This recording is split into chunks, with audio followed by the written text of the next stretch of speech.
training exercise. And you'll notice here on these models there is a camera track.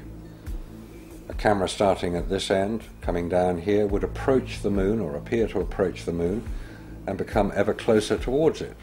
It's exactly what you would expect to see if you were flying to the moon. This is a simulation rig that was built. This is the command and service module of the Apollo program. And you'll notice that the window here looks out onto a block here. There's another one here. They're curved. These are the screens onto which the lunar surface was projected as the craft made a simulated approach towards the lunar surface.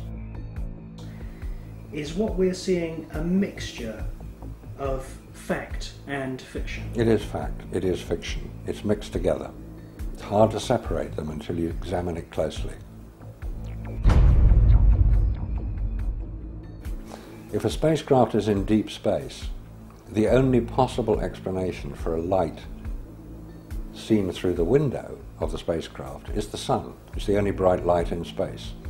If it's not the sun, then it has to be some other artificial light, which implies that that particular image is possibly fiction. July 1961. NASA was soon being criticized for the flimsy construction of their hardware. The first orbital capsules did not even have windows in them for the astronauts to look out of.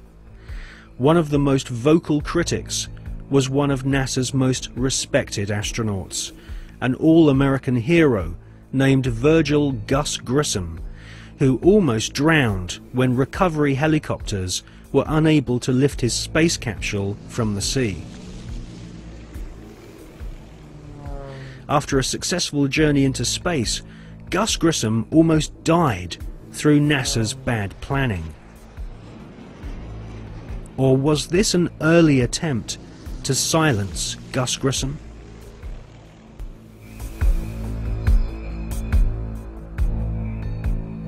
May 1963.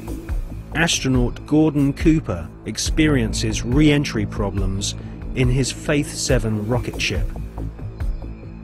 7, 6, 5, 4, 3, 2, 1. Roger, have a lift off and the clock is operating. That's the clock. Take my 7, base 7 on the way.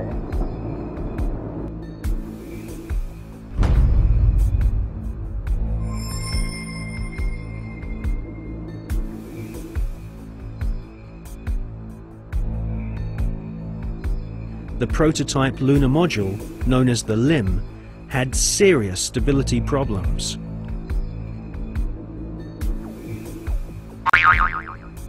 At this stage, there was no guarantee that even if NASA managed to get a spaceship orbiting the moon, they could land safely without killing the crew.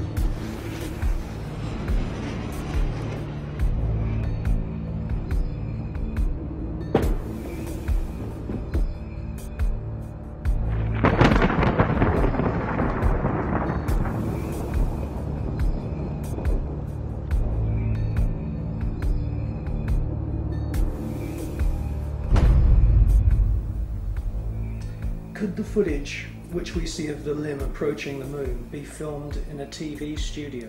It was filmed in a TV studio. There's absolutely no doubts whatsoever about that. And the way that this film was created was by the use of models. There's nothing secret about the models. They exist. You can go and see them today. The models were very lifelike, very realistic. There is one that is a life-size model. It's in Flagstaff in Arizona. It's 2 miles long, and it's an exact replica of the Sea of Tranquility.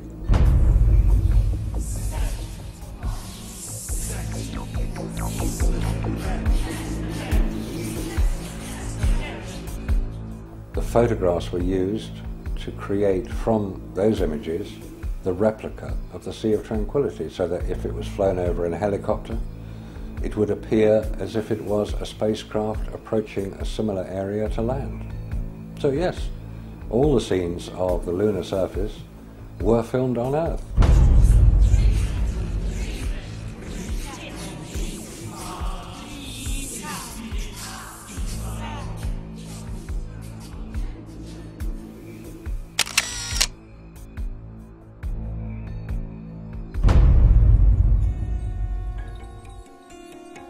June 1965. Gemini 4 is launched and the first man walks in space.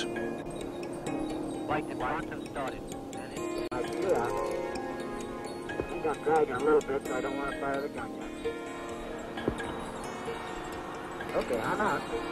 Okay, now, go for it.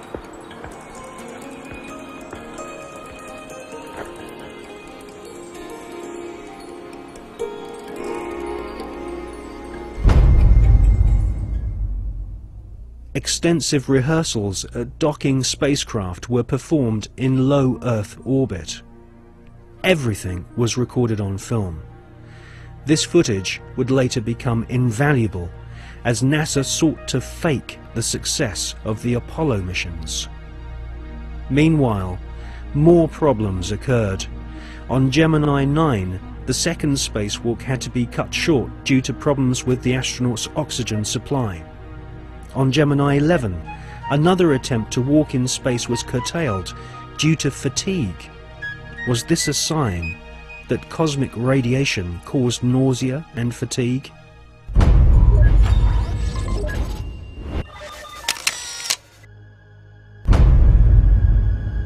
NASA could not risk the public humiliation of having brave astronauts crashing to their deaths on the lunar surface broadcast on live TV.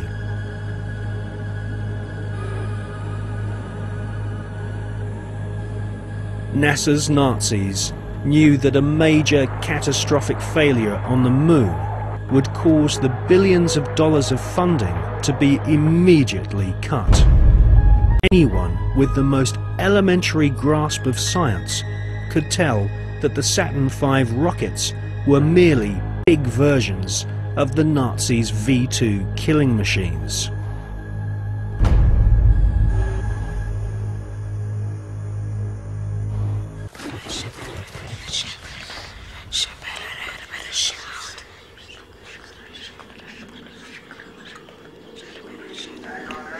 The crew of Apollo 8 has a message that we would like to send to you.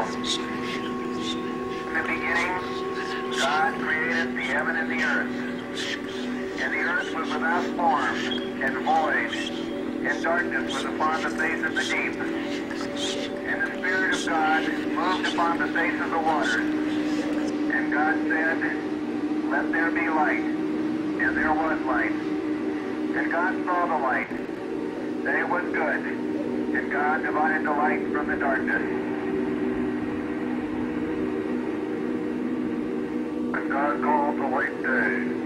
And the darkness he called night, and the evening and the morning were the first day. And God said, "Let there be a firmament in the midst of the waters. Let it divide the waters from the waters." And God made the firmament, and divided the waters which were under the firmament, the waters which were above the firmament. And it was so. And God called the firmament heaven, and the evening and the morning were the second day.